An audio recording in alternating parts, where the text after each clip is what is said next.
And ultimately, it is about love. You know, every motive and thought and intention comes from love. And love wants the best for the other people, for the other person. Therefore, love will enable me to want the best for that person, even when it doesn't feel like it's the best for me, which is not easy.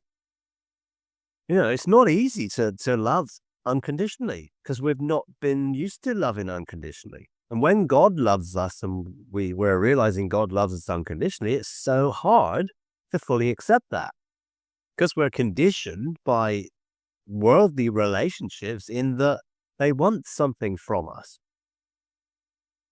and love, and I obviously looking in relationship and being in relationship and exploring relationship has been very interesting for me because I'm realizing how hard it is to love unconditionally. And sometimes how selfish I am in wanting something that makes me happy.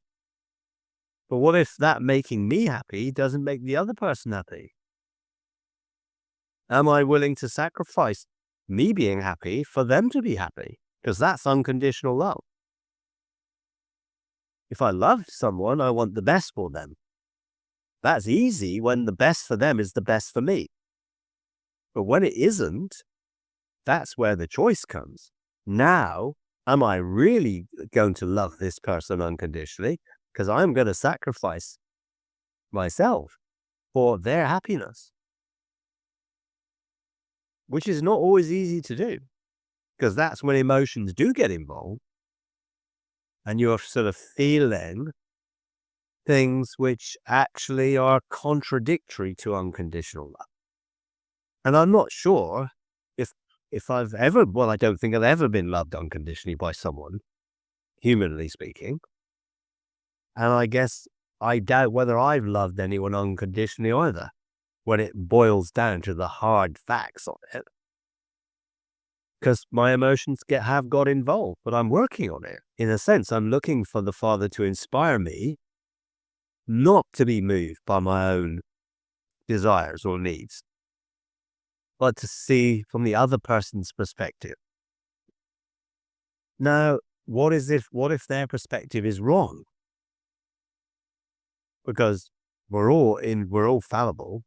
Therefore, what the other person thinks is the best for them isn't really the best for them.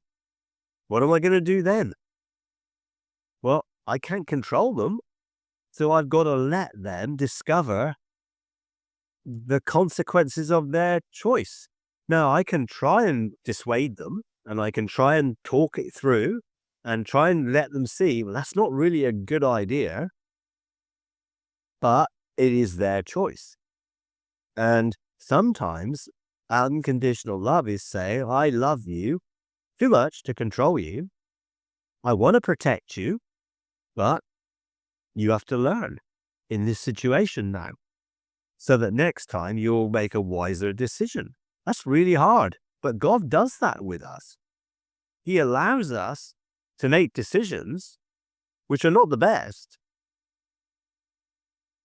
Would he try and help us make a better decision? Yes, he'll try and guide us.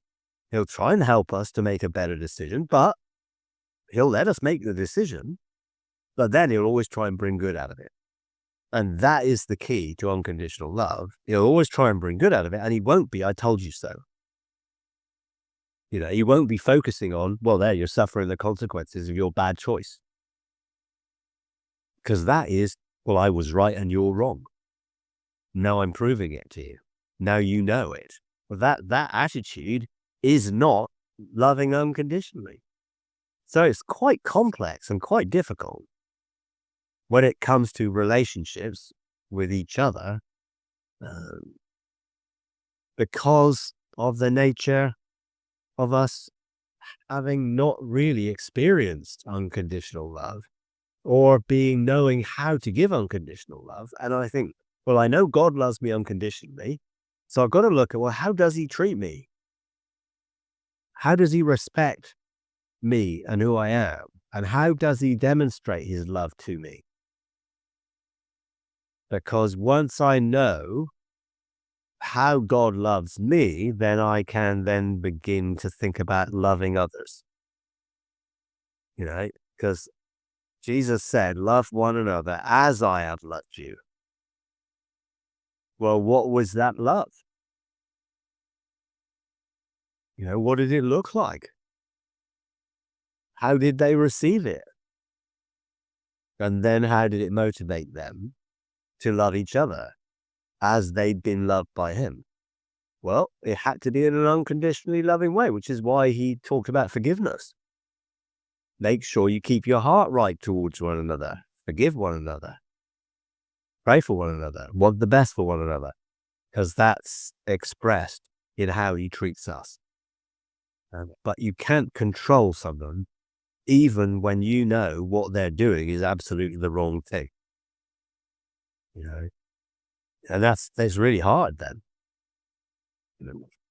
But that's where the reality of relationship comes in. Does a relationship stand the test of people getting it wrong and then treating each other accordingly once they do? Without that, I told you so, or superior attitude of, well, I knew best all along. And actually, you've got to never even say it like that ever again. But look at, well, how can I help? What can I do in this situation now?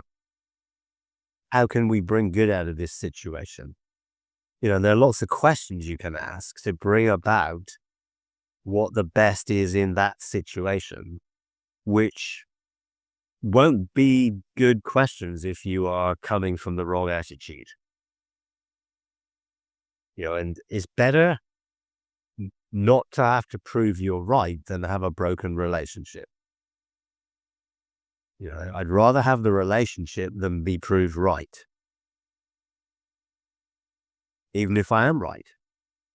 Because what does it serve if my attitude of being proved right breaks the relationship or damages the relationship?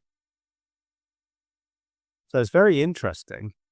The more you experience and know God's unconditional love, then when you look around, it's so hard to see that in everyday life, in the way in which we are with one another. But that's what Jesus wants it to be. If you enjoy these videos, would you please take a moment to like, comment, and subscribe? It really does help. Thank you very much.